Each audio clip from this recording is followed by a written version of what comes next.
This is the Hello Bible Podcast.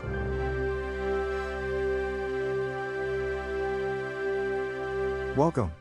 This is a new episode of our Bible study series called Understanding the Book of Revelation. Today, we will have part 2 of our study about Jesus. We will talk about the description of Jesus and also about who the 7 stars represent. So don't forget to like this video. And just so you don't miss any new episodes, please subscribe to our YouTube channel and like our page on Facebook. The texts for our studies are on our website, hello-bible.com. This is study number 9, Jesus, from head to toe. The hair on his head was white like wool, as white as snow. And his eyes were like blazing fire. His feet were like bronze glowing in a furnace. And his voice was like the sound of rushing waters. In his right hand, he held 7 stars.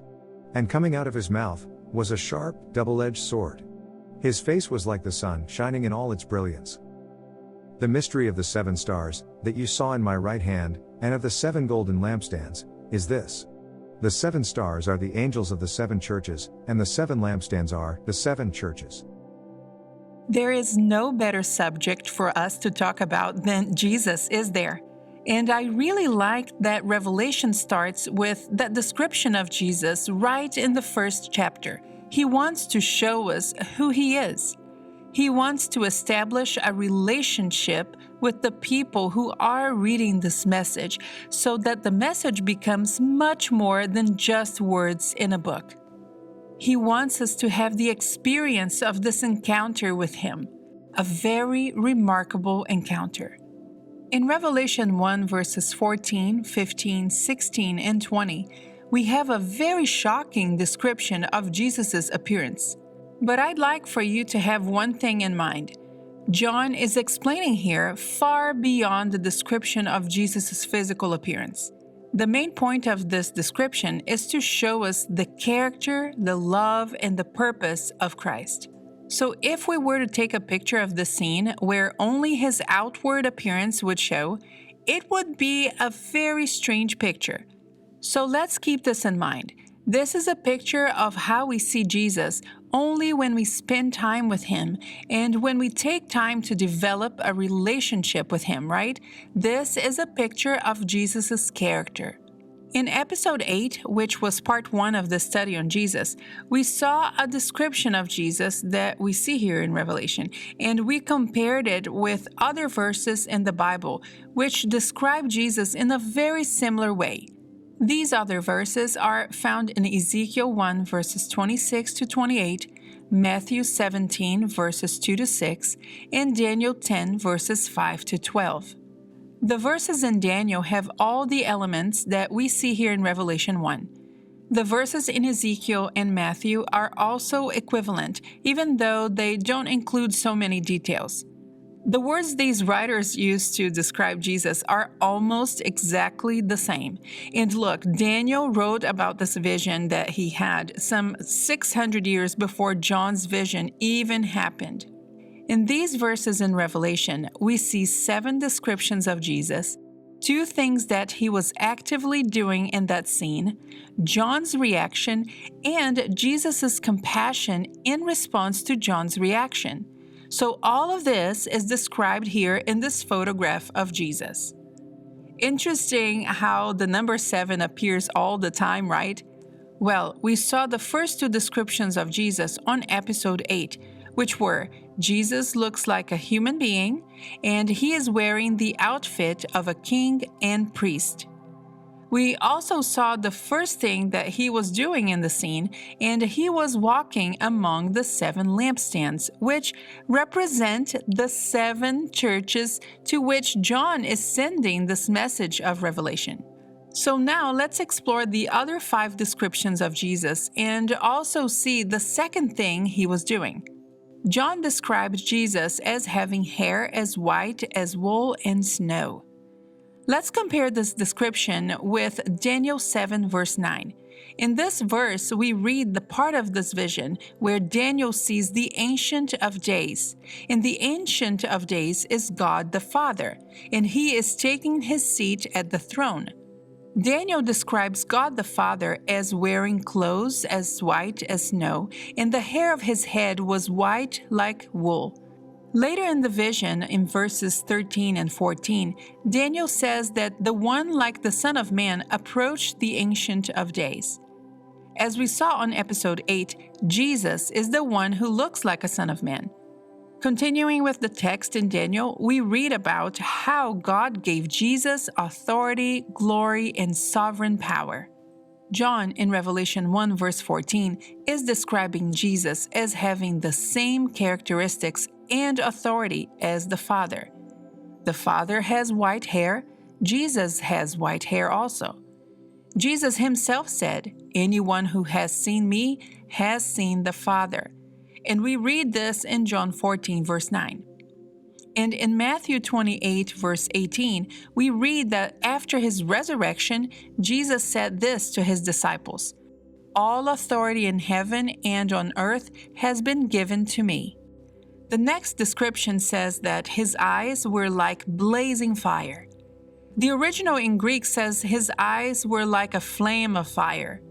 Hebrews 4 verse 13 says that nothing can hide from God's sight. He sees everything, and we read this in Job 28 and Proverbs 15. In Exodus 15, we read that if people were to do what is right in the eyes of the Lord, obeying His commands, He would spare them from the plagues that afflicted the Egyptians, because He is the healing God. In Deuteronomy 4, we read that God is a consuming fire to those who do not keep His commands.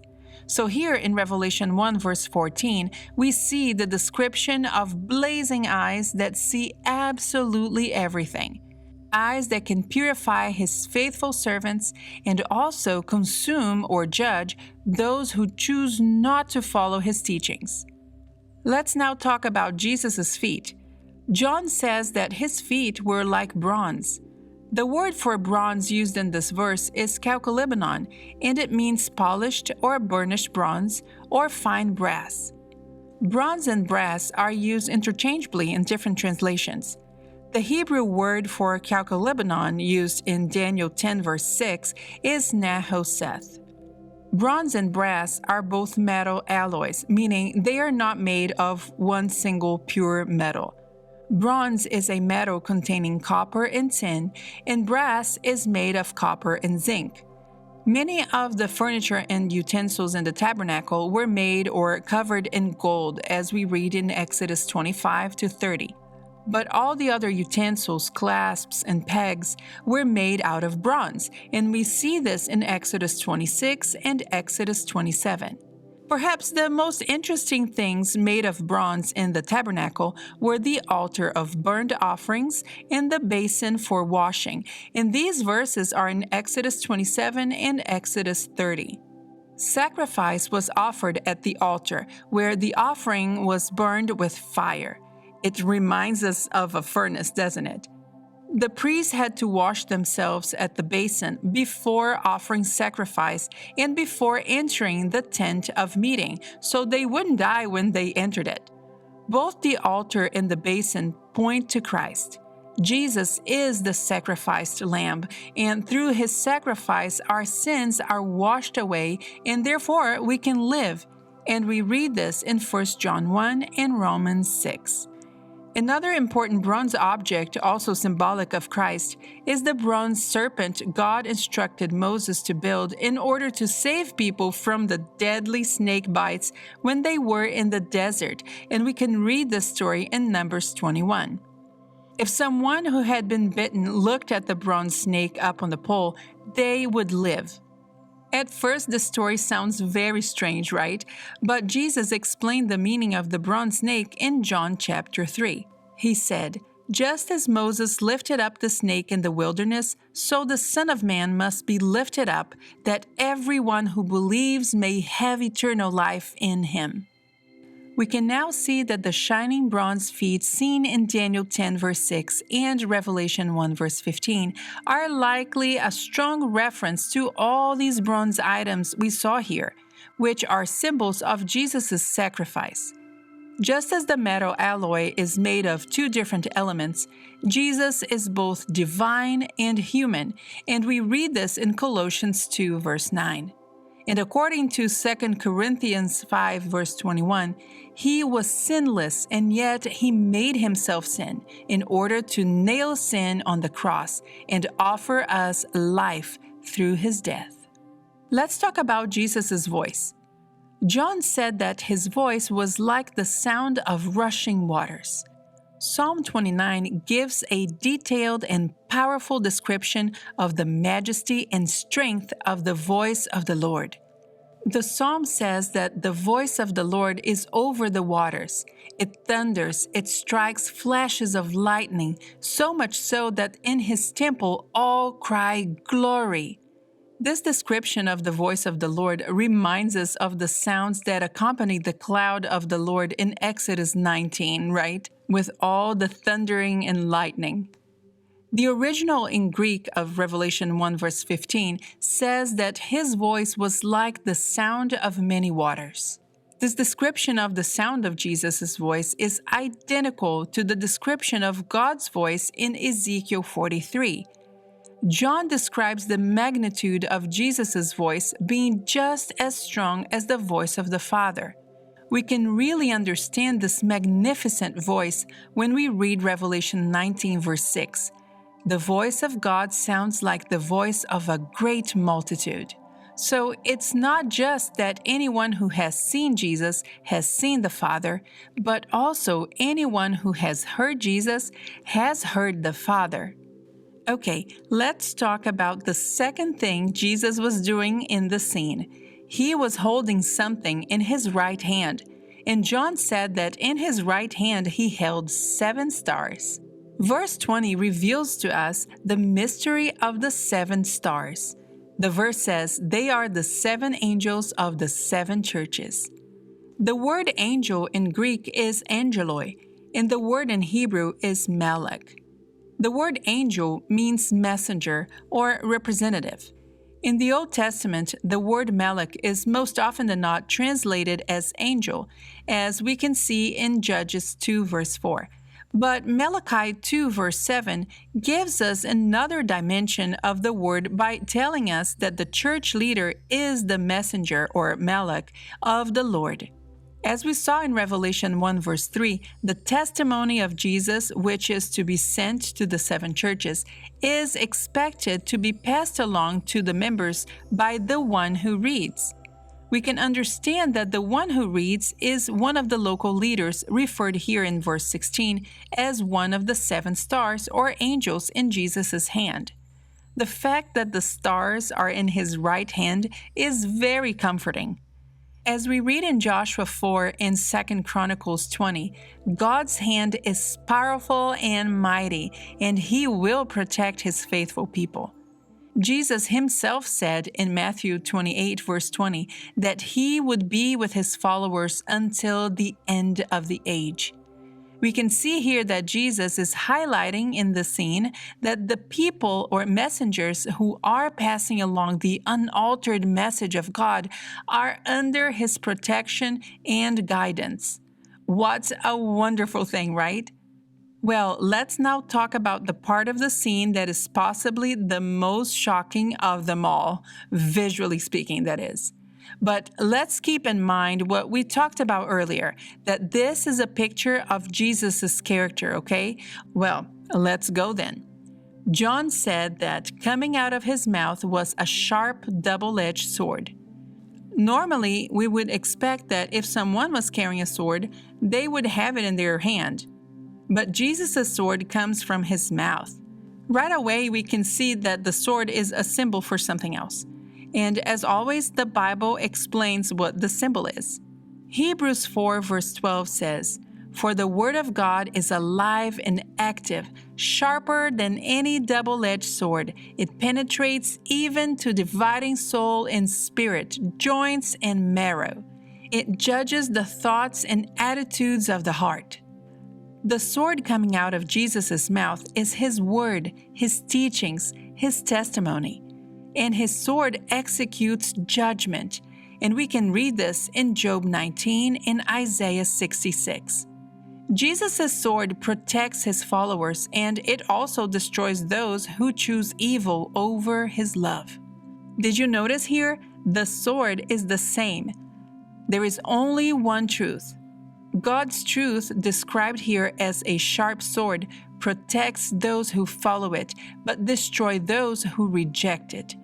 The truth simply is, people's destiny, if they will be protected or destroyed, will depend on which choice those people will make and not on the sword itself. If they choose to follow the truth, they will be protected. If they reject the truth, they will be destroyed. The sword is sharp, and it will work according to each person's choice. The next description of Jesus is very beautiful.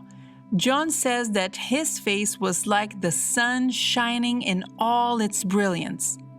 2 Chronicles 7 says that when we humble ourselves, pray and seek his face and turn away from evil, he will hear our prayers and forgive us. In Psalms 80, David is asking God to revive and restore his people and to shine his face upon them so they could be saved. In Psalms 119, verses 134 and 135, David uses the same expression asking God to shine on him. He wants God to teach him his decrees. The fact that David is asking God to shine his face in order for him to learn God's law is actually very interesting because immediately before God gave Moses the second set of stones with the 10 Commandments, Moses asked to see God's glory, and we can see this in Exodus 33. God agreed to show Moses only his back. No one on earth can see God's face and live. So God told Moses he would protect him with his hand while he would pass by. We can understand that God's glory is fully expressed through his face. The shine or brilliance from his face brings salvation and a desire to follow his commands. In Revelation 1 verse 16, John is able to see the face of the one like the Son of Man. And the glory of his face is so strong that he compares it to the sun, just as John had seen during Jesus' transfiguration in Matthew 17. What a magnificent vision, don't you agree? Let's go now to our overview section of the scene of the glorified Jesus, of this picture of Jesus that John showed us today. John sees the entirety of Jesus, literally from head to toe. The description of Jesus is similar to the Old Testament description of the Father. The Son and the Father share the same authority and glory. Jesus is able to see the innermost thoughts of men, and nothing is hidden from him. He is able to judge because he is able to see everything. Jesus sees the whole picture in the smallest of the details. Through his sacrifice at the cross, he was able to wash humanity from their sins, prevent their eternal death, and allow them to enter heaven. Jesus' powerful voice and righteous hand call and protect his church and give them the means to continue on, his word, which is the utmost weapon to be used in the spiritual war being waged on this earth. Every word that comes out of the mouth of Jesus is like a sharp sword that can at the same time protect his people and consume those who choose a life without Christ. Jesus is the only one who brings salvation, and the glory of his face is the inspiration to follow him and his teachings. On the next episode, we will talk about Jesus' compassion, and we will find out why he holds the key to death and Hades. If you don't want to miss any new episodes, please make sure to like our Facebook page and also subscribe to our YouTube page. Thank you for following our podcast today. Bye-bye. See you on the next episode. See you then.